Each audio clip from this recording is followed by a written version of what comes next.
1492, my great-great-grandparents left Girona, the city near Barcelona, and they left like thousands of Jews at that time.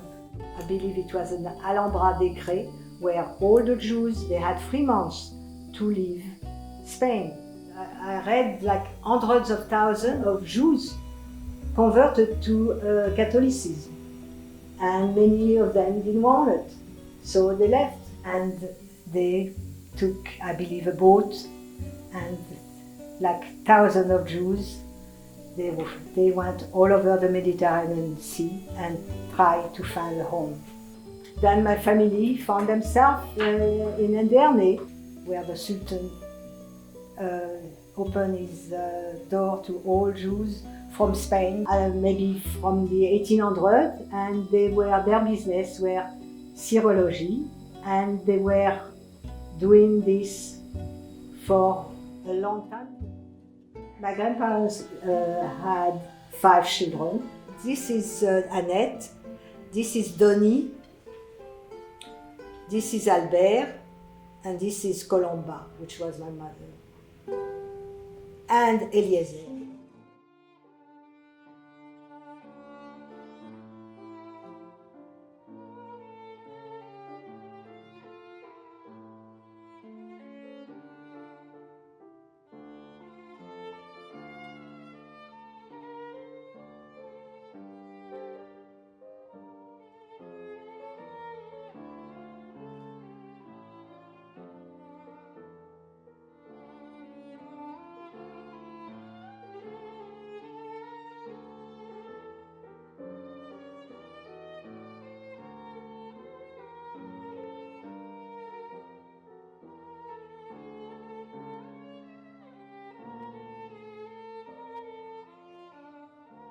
They were there for a while until the war. When the war came, my parents left Paris like thousands of people who were running and scared of what the German will do to Paris. You had 1 million people who left on the road, and they went to like an exodus. They call this even an exodus, like the Bible. So that is a picture of my sister Evelyn, my sister Dina, my father and my mother in Biarritz during the time of the Exodus. And then when they felt that everything was okay, that they didn't really hurt Paris, the population came back. They took back their car and went back to Paris. On their way back to Paris, suddenly the car stopped, no gas anymore. Then my father told my mother, "You go, I stay with the car and the 2 girls, and you go and try to find out where we are." So my mother walked maybe for 1 kilometer. You had the Germans were there. I said, "What do you want?" And she couldn't speak German, so they brought an interpreter. And she said, "I'm down the road 1 kilometer away, and we are in the car and we don't have gas." And he said, "Okay, we'll come and bring them gas." So my mother got in a German car with soldier, and they went down to see my father. My father, once he saw her with a German car and soldier, he got all shook up by it. But who knew that they were Jewish? They were French citizens in a car, and that commander, he gave them gas, and they went back to Paris. A few months later, she met a friend of her who was Armenian, and he said to her, you heard about the racial law. He said, it's very dangerous. Why are you staying in Paris? He said, remember that what the Turks did to the Armenians. And my mother, when she came back in her apartment with my father, she said, "You know what? I don't want to stay in Paris. I want to meet I'm going to join my brother in Cannes." So to go to Cannes, it was difficult because France was divided in two. You had one was occupied by the German and the other was occupied by the Vichy government. So my father found her in French she's a passeur, in English she's a smuggler. Meanwhile, they had a law in Paris, all the Jews had to register and have on their identity card stamp Juif on it, in red. My mother didn't want that. My father said, we have to do it. So he went and he had my mother and he stamped Juif on it.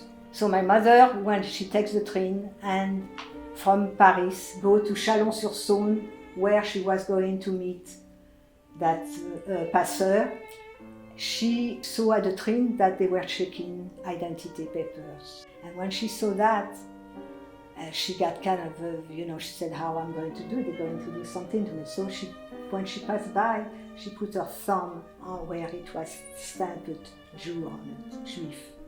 And she passed by that way. So my older sister told me that she remembered the boots of the German who checked them out.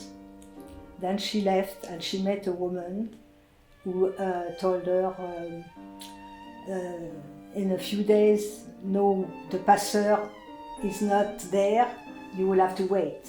So she brought her to a place and my sister got sick. So my mother, she told my two sisters that you stay, don't move, I will go and look for some medication. So she went inside the village and she found that it was closed, but on top it was always the people, the pharmacist, who opened the door and gave her something. Then the day after, the woman came back and she said, he's not there. I don't know what happened. I think my mother had to give more money. And she said to her, we are going to take you to a place and we'll have to wait until we find someone. My sister was okay with the medication that they gave her. And at the morning, the woman came back and said, I couldn't find the passeur. You will have to stay a little bit longer with us. So she brought my mother to another place where she was at the border, where it was an inn. And she brought her down the basement, and my mother told me she stayed for a few days there, hearing the sound of people going to that inn, because that inn is where the Germans were coming to make a change of the guard. They were going back and forth, checking that no one passed by. So, a few days later, the woman came, and she said, it's time now, he's going to take you. And my mother told me the way it was done. She said it was a young boy with a bicycle who will go around and say when they were going to change the guard. And during the time that they were changing guard, it was a time that they were able to run in the field and go on the other side. So one of the smugglers took my younger sister in his arm, and my mother and my sister Evelyn ran out in the field and ran on the other side. She said it was scary for her and my sister to do it. Arriving there, they took another train and went to Cannes, where she met her brother. So when she arrived in Cannes, she had her paper changed and they removed the Juif on it. She got that identity paper with her name, where she was born and the date and everything. This didn't help her later on because it happened where she was born. The German knew that she was Jewish because it was a population of Jews there. When the German invaded the other side of France, she was not feeling comfortable anymore to walk around because they were asking all the time your paper. They were going from one place to the other. It was awful. They went to apartment, to house.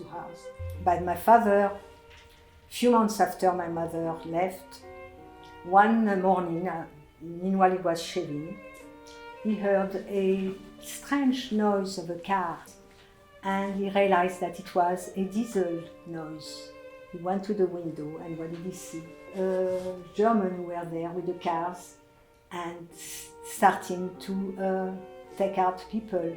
So immediately, in pyjama, he went up on the 6th floor. It was only 2 apartments by floor, and they arrested 2 Jewish families. So he had to hide, and when he heard no noise, he went back in the apartment, stay all the afternoon until he didn't hear any noise. And then he saw by the window that they had opened the street, because they had closed the street.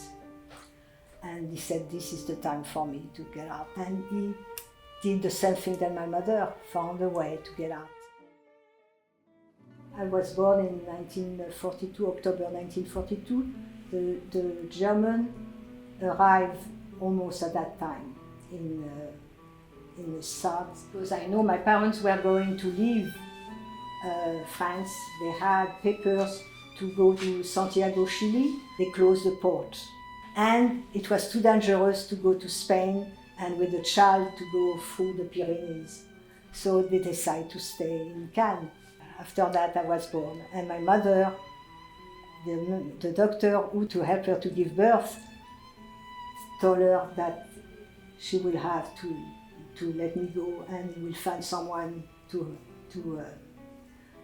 take care of me. After she gave birth, she was so scared that she was all paralyzed. I can say, too lucky that I was born, because she tried not to have me. And the woman who she went to told her she didn't want to do it. Doctor told her, you cannot do this, you will have to let her go. And he helped my mother to find this woman. He said she's a good woman and she'll be able to take care of your child, of your baby. I stayed until the end of the war, until they liberate Cannes. Well, she was an Italian woman and no children. For a while my mother went to visit me. A woman who was taking care of me, her name was Rosine, that she didn't want my mother to come back anymore. First, she said that I was getting very upset when I will see her. And also she told her, I don't want you to come because I'm scared that they're going to follow you and arrest you and the child. And after that, my mother sent my sister to go, take the train, and Evelyn will take the train, stay 2 or 3 days, and come back and tell my mother how I was doing. She went to visit me once, but unfortunately she said she took the train and suddenly bombardment came. It was the Allies who were bombarding the French Riviera. And she said she was in the train and the train stopped and she said everyone left. And she said, I followed them and I went to hide. When the bombardment stopped, we went back to the trains, we sat down and she came to visit me. But my sister Dina told me that she wanted to keep me after the war and she had got attached to me and my sister told me it was a kind of an argument, the two of them. What happened in Cannes? Lot of stories in Cannes, what happened. My mother had my 2 sisters for a while in Monte Carlo, inside a Catholic school. But after 6 months, the nuns said we cannot keep them anymore. They tried to hide them. They knew that it was dangerous, so they wanted them to be away, but they gave them back. They said, we cannot keep them. So they went after, from one place to the other. And then when the German came, they were all the time hiding. I told my sister not ever to open the door. So my sister, if the door rang, will not open the door. Only my mother will open the door. So she made an arrangement. She had met a woman who was a nice woman. If someone will come to take them, put them in the other door, go to the alley where a woman will take care of them. She even had on my sister undershirt the name of my uncle in Istanbul. If something happened to them, that at least they will know where to have a family, where they can be, rescued. So she left and she found out that she had left some things that she needed. It was important to her. So she decided to go back. And suddenly she heard a car come in. And she said she went to the window looking and she saw it was a German car. And she said, I almost actually closed the light and I went behind the door. I heard them coming to my door, going by, opened the light of the hallway. I saw the light under my door and passing by my door and going next door. It was scary for her that day, that they came and she thought that they were coming for her. So you have Donnie, Annette and Albert. Annette, who left Souffly and went to Paris, even with a Spanish passport, was arrested by the German in 1943. Spanish consular went to Drancy to pick her up because she was Spanish, and they will take back their citizen because Spain was neutral. So when they arrived there, the train had left already. She was in the transport and she went to Auschwitz.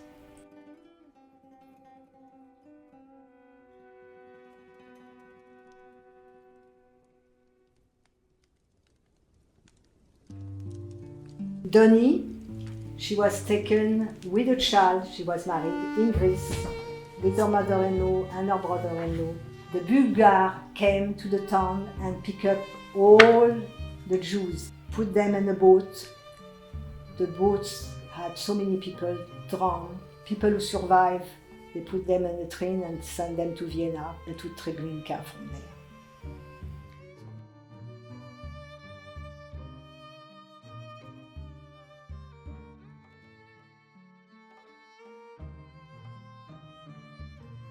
So Albert lived in Cannes and he was a resistant and he was arrested by the Italians in 1943. The Italians were still in Cannes. The German came and my mother told me, she said they had to find out that he was a Jew. He had a wife who was a Christian and to get him out they had to give, I don't know how much money, and they said that they didn't have the money. After that, they sent him to Drancy, and from Drancy he went to Auschwitz, and he was gunned down there.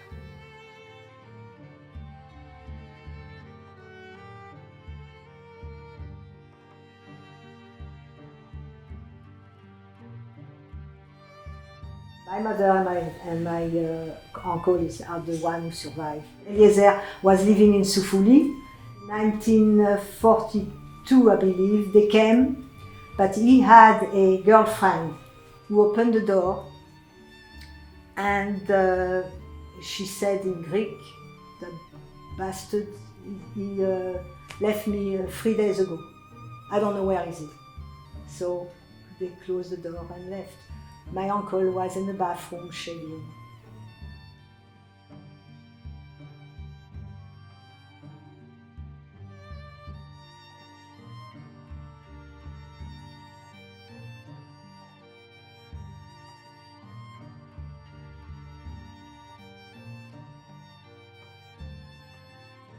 The 3 of them were taken by the Germans. If I see them, the 3 of them as children, I see many, many more. So it's a lot. I mean, it's very sad.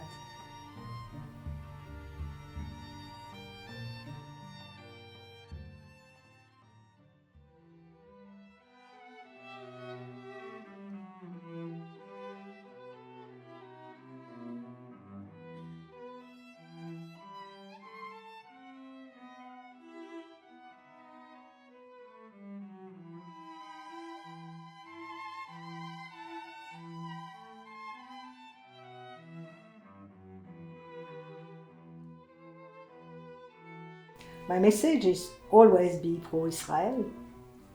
If the door were open, a lot of Jews will left to Israel. We need Israel. We are only a small minority. Be strongly Jewish. Our children have to know, they have to read and history. And also remember,